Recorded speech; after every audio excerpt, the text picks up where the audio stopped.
क्या आप जानते हैं कारखाने में केमिकल्स यानी कि रसायनों को लेकर काम करने में कितना खतरा है? आइए आज हम कारखाने में केमिकल्स को लेकर कैसे काम करना चाहिए और उनसे खुद को किस तरह सुरक्षित रखना चाहिए, इन विषयों पर कुछ जानकारी लेते हैं। हमारे कारखाने में अक्सर हम खतरनाक रसायनों जैसे कि अमोनिया, कॉस्टिक, तरल कार्बन डाइऑक्साइड और ऑक्सीजन या नाइट्रोजन के सिलेंडरों का इस्तेमाल करते हैं। तो दोस्तों आइए हम अब अमोनिया के बारे में कुछ जरूरी बातें जान लेते हैं। अमोनिया एक रंगहीन गैस है जिसमें एक तेज गंध होती है।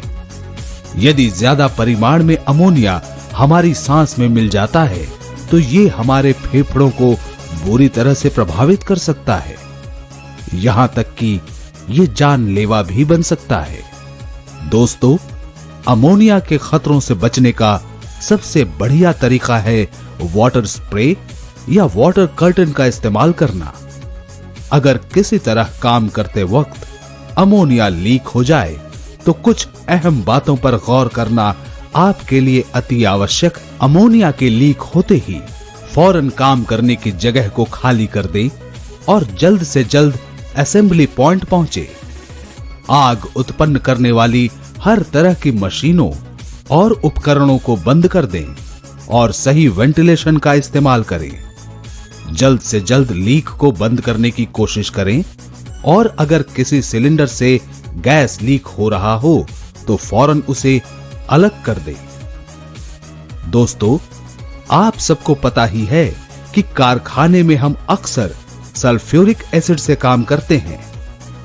गर्म सल्फ्यूरिक एसिड से एक किस्म का धुआं उत्पन्न होता है जिससे हमें कैंसर भी हो सकता है। इसी कारण केवल प्रशिक्षित लोग ही फ्यूम हुड्स का इस्तेमाल करके सल्फ्यूरिक एसिड से काम करते हैं। एक बात का हमेशा ध्यान रखें कि कभी भी गलती से सल्फ्यूरिक एसिड में पानी न मिलाएं। इससे यह मिश्रण छलक कर गिर सकता है जिसके फलस्वरूप आपके शरीर के हिस्से जल सकते हैं। एक और खतरनाक रसायन है कॉस्टिक सोडा। ये एक रंगहीन और गंधहीन गैस है जो कि काफी क्षयकारी है। इसलिए कॉस्टिक से काम करते वक्त इस्तेमाल किए जाने वाले उपकरणों की समय समय पर जांच करना बहुत जरूरी है। किसी भी तरह से अगर कॉस्टिक सोडा लीक हो जाए तो फौरन उसे पानी से धो देना चाहिए या पोंछ देना चाहिए। इसके साथ साथ पर्याप्त मात्रा में सोडियम बाइकार्बोनेट बिखेर देना चाहिए ताकि थोड़ा सा भी कॉस्टिक सोडा बचा ना रहे।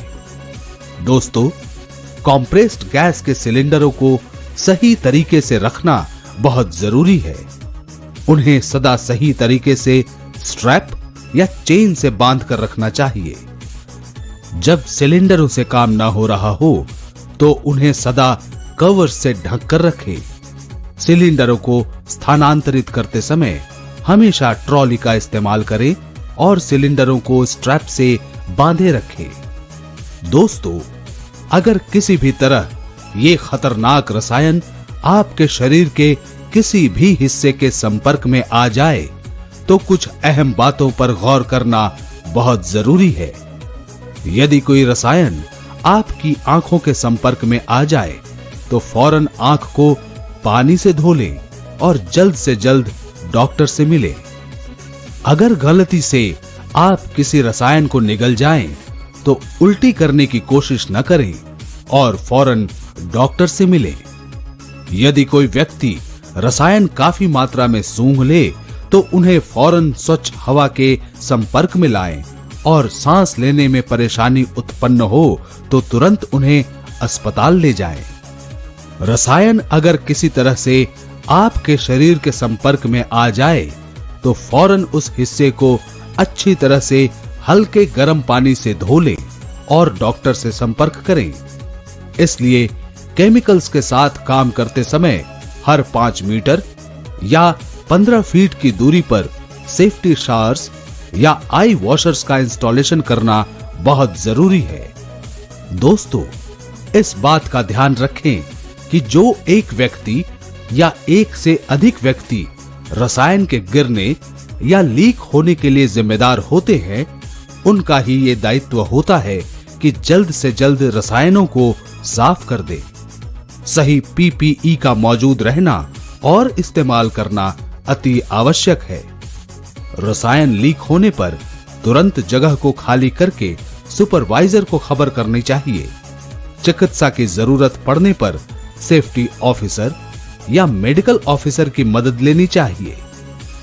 हानिकारक रसायनों से प्रभावित जगहों में सही रक्षात्मक उपकरणों के बिना कभी भी प्रवेश न करें। चलिए अब हम हैजर्डस मटेरियल्स के कुछ जनरल गाइडलाइंस को जान लेते हैं। दोस्तों, पहली बात जिसका आपको ख्याल रखना है कि किसी भी अपरिचित कंटेनर में रखे केमिकल को सही तौर से जाने बिना उसका इस्तेमाल कभी ना करें, और जब आप केमिकल्स को एक जगह से दूसरी जगह स्थानांतरित कर रहे हों तो हर मटेरियल के लिए सही कंटेनर ही चुनें। ध्यान रहे कि जिस कंटेनर में आप रसायन बदल रहे हों वो बिल्कुल मजबूत और दरार रहित हो और उस पर सही लेबल चिपका हुआ हो। मटेरियल सेफ्टी डेटा शीट को ठीक से देखने के बाद ही तय करें कि हर रोज या फिर आपातकालीन स्थिति में क्या करना है। दोस्तों, जब किसी संकटपूर्ण केमिकल्स को लेकर काम कर रहे हों तो उस काम की जगह के वेंटिलेशन का पूरा ख्याल रखें ताकि कोई हानिकारक भाप या गर्द हवा में समा ना पाए। कंटेनरों को उसकी सही जगहों पर ठीक ठाक से रखें ताकि वो गिरने से बचा रहे। कंटेनर्स रखते समय ये भी ख्याल रहे कि उसकी रखने की जगह बहुत ऊंचाई पर ना हो। तो दोस्तों, आप देख सकते हैं कि सही हैंडलिंग और स्टोरेज टेक्निक के जरिए आप संकटपूर्ण केमिकल्स के साथ बने खतरों को किस तरह से कम कर सकते हैं। अब हम और आगे बढ़ते हैं और सेकेंडरी कंटेनमेंट के विषय में जानकारी प्राप्त करते हैं कि आखिर ये है क्या। दोस्तों, सेकेंडरी कंटेनमेंट एक ऐसी विधि है जिसके जरिए रसायनों के कंटेनर या टैंक के डैमेज होने की स्थिति में आप उन्हें गिरने या फैलने से रोक सकते हैं। आपके लिए यह भी जान लेना जरूरी है कि सेकेंडरी कंटेनमेंट जैसे कि बंद वॉल का होना टैंक के लिए और लोडिंग अनलोडिंग एरियाज में होना आवश्यक है।